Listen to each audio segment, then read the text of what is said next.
It is with a great sense of honor and humility that I address you today in my capacity as Minister responsible for Social Security, as the Social Security Board begins its celebration of Social Security Week 2020. This year is even more significant as a milestone year, as Social Security celebrates 40 years of the signing of the legislation that brought the Social Security system into being and highlights the visionary leadership of the father of the nation, the late Honorable James Ronald Webster. I address you at a time when Social Security has become even more relevant as we struggle through this high level of unemployment brought on by the global pandemic COVID-19, which has left us with a fragile economy and is threatening our healthcare system. It is commendable that the government of Anguilla was able to call upon the Social Security Board to step in for the people of Anguilla with the Unemployed and Underemployed Benefit Program. This has helped persons who qualified through having paid into the Social Security system. We cannot forget the role that Social Security played in 2017 after the passage of Hurricane Irma with the Temporary Unemployment Assistance Program, which affected mainly those workers in the tourism industry. Even before that, following the financial crisis and economic downturn of 2009, the Social Security Board implemented a food voucher program in 2010. The Honorable James Ronald Webster had a vision of a social safety net for Anguillan workers and launched the Social Security system on January 1, 1982. Social Security was introduced at a time when the tourism industry was expanding and a number of people, particularly women, previously unemployed and depending on remittances from abroad, were going out to work. Mr. Webster, having been exposed to social protection systems overseas, understood the need for labor protection and a nest egg for the golden years. 40 years after the passage of the legislation, we are today witnessing the fruits of what was a seed sown in his mind, planted by him, and nurtured by all those persons who would have been called upon to serve in this auspicious institution, which indeed provides a sense of security for the people of Anguilla. Social Security Week marks the 40th anniversary of the November 3, 1980 passage of the Social Security Act. At a time when millions of dollars have been paid out for the unemployment or underemployment benefit, high unemployment and a severe shrinkage in contributions, persons may begin to wonder if the fund will be around when they retire. With sound financial management and prudent planning, the fund has been able to build reserves for this rainy day. I must caution you, though, that when things return to normal and employment again flourishes, remember to put something away for that proverbial rainy day, because the fund cannot sustain too many of these shocks if persons do not contribute. With a fund in excess of $350 million, we can say that the fund is secure. However, for the preservation of the fund, there are necessary actions that must be taken with actuarial advice to ensure the resilience and relevance of the Social Security system.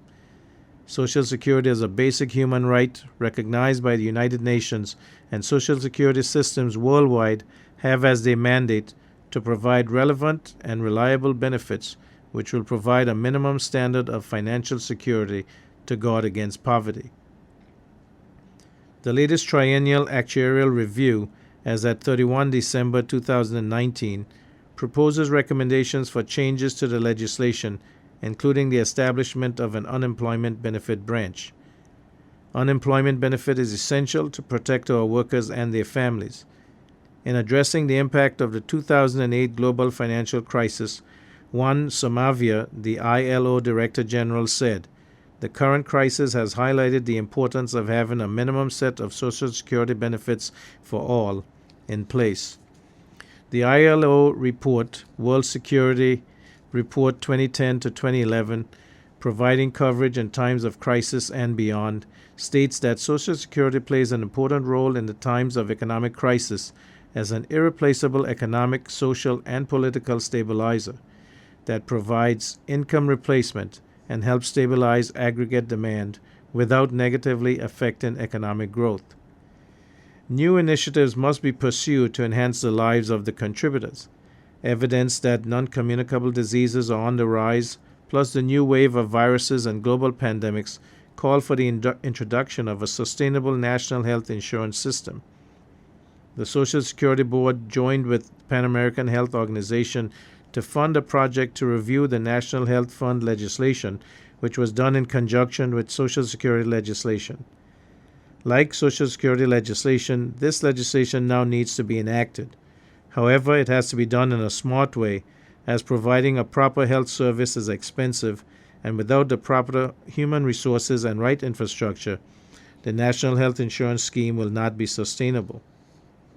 The original Social Security legislation addresses the collection of contributions to guard against the contingencies of sickness, maternity, old age, disability, survivors' benefits, and funeral grants. Social Security legislation has to be dynamic to adapt to changing times, including for self-employed workers and non-contributory pensions, to allow those early workers who did not have the opportunity to pay into the Social Security system, and also to provide for a paternity benefit.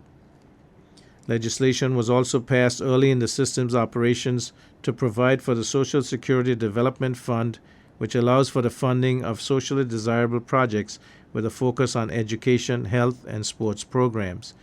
And in the more recent past, legislation was passed for the establishment of an investment vehicle, the Anguilla Social Security Investment Development Corporation, or a SIDCO, as a subsidiary of the Social Security Board, to allow the board to invest in social development infrastructure, housing, and other economically targeted investments that yield acceptable returns on investments.